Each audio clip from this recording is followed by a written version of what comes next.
Bonjour tout le monde. Dans cette vidéo, nous allons utiliser deux méthodes différentes pour résoudre ce problème. Je suis un nombre entier compris entre 100 et 200. Je suis divisible par 11, par 5 et par 3. Qui suis-je? Donc ici, commençons d'abord par la première méthode. Nous allons utiliser les critères de divisibilité. Je sais que le nombre il est divisible par 11, par 5 et par 3. Dans un premier temps, je vais prendre tous les nombres qui sont des multiples de 11, qui sont entre 100 et 200. Pourquoi je commence par 11? Parce que 11 est plus grand que 5, plus grand que 3. J'aurais pu prendre 5 ou 3, mais je préfère commencer par 11. Donc, je vais prendre tous les nombres qui sont des multiples de 11, qui sont entre 100 et 200. Donc ici, commençons par le plus petit multiple de 11, qui est entre 100 et 200. Et ce plus petit multiple, c'est tout simplement 110. Le plus petit multiple de 11 qui est entre 100 et 200, c'est 110. Maintenant, c'est facile. Pour trouver les autres multiples de 11, chaque fois, je vais faire plus 11, plus 11, plus 11. Donc, 110, je vais faire 110 plus 11. Et 110 plus 11, c'est 121. Donc, je vais faire comme ça. Chaque fois, je vais faire plus 11. Donc, 121, je vais ajouter 11. Donc, ça fait tout simplement 132. Donc, chaque fois, je fais plus 11. Donc, si je fais plus 11, je trouve 143. Donc, plus 11, 154. Plus 11, 165. Plus 11, 176. Plus 11, 187. Plus 11, 198.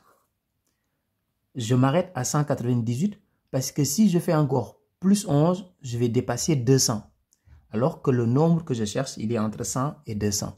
Donc, je m'arrête à 198. Donc, cela veut dire quoi? Cela veut dire que le nombre que l'on veut trouver, il est forcément dans cette liste. Parce que je cherche un nombre qui est un multiple de 11. Donc, voilà les nombres qui sont des multiples de 11, qui sont entre 100 et 200. Maintenant, dans cette liste, je vais garder uniquement les nombres qui sont un multiple de 5 dans un premier temps. Après, pour 3, on va voir. Donc, mais pour l'instant, dans cette liste, je vais garder uniquement les nombres qui sont des multiples de 5. Parce que le nombre que l'on veut trouver, c'est aussi un multiple de 5. Donc ici, 110, c'est un multiple de 5. De toute façon, les multiples de 5 sont faciles à reconnaître. Ils se terminent par 0 ou 5. Donc, si vous avez un nombre entier qui se termine par 0 ou 5, forcément, c'est un multiple de 5. Donc, je le garde celui-là.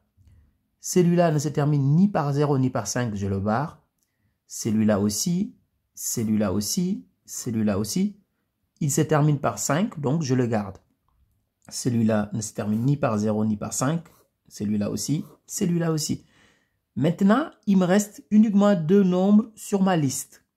Et parmi ces deux nombres, maintenant, mon objectif, c'est de trouver celui qui est un multiple de 3. Donc, j'avais commencé d'abord par tous les nombres qui sont des multiples de 11. Dans cette liste, j'ai gardé que ceux qui sont des multiples de 5. La liste que j'obtiens encore, je vais garder que ceux qui sont des multiples de 3.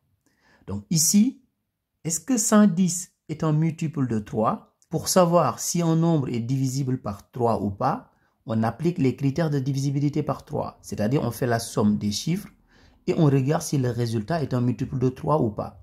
Donc ici, si je fais 1 plus 1 plus 0, je trouve 2. 2 n'est pas un multiple de 3. Donc, ce nombre, 110, n'est pas un multiple de 3 non plus. Donc, je peux le barrer également. Ce qui veut dire qu'il ne me reste que 165. Mais nous allons quand même vérifier.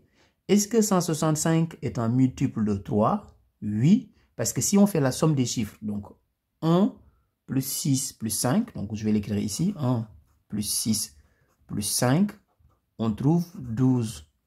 12 est bien un multiple de 3, donc 165 aussi est un multiple de 3. Ce qui veut dire tout simplement que le nombre entier qui est entre 100 et 200, qui est un multiple de 11, un multiple de 5 et un multiple de 3, ce nombre c'est 165. Alors, maintenant, passons à la deuxième méthode. La deuxième méthode, elle est beaucoup plus simple, beaucoup plus rapide, mais elle demande plus de connaissances. Ici, ce qu'il faut remarquer d'abord, c'est que 3, 5 et 11 sont des nombres premiers. Cela veut dire tout simplement que le seul diviseur qu'ils ont en commun, c'est 1.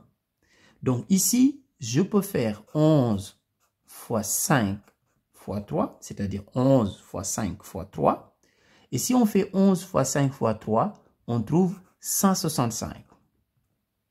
Maintenant, on sait que le nombre que l'on veut trouver donc, c'est un multiple de 165. Mais il ne faut pas oublier que 165, c'est un multiple de 165 parce que 165, c'est 165 fois 1. Donc, 165 est un multiple de 165.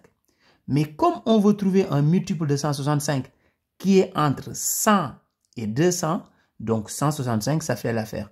Donc ici, on peut tout simplement faire 11 fois 5 fois 3 et obtenir le résultat, c'est-à-dire trouver 165. Au revoir.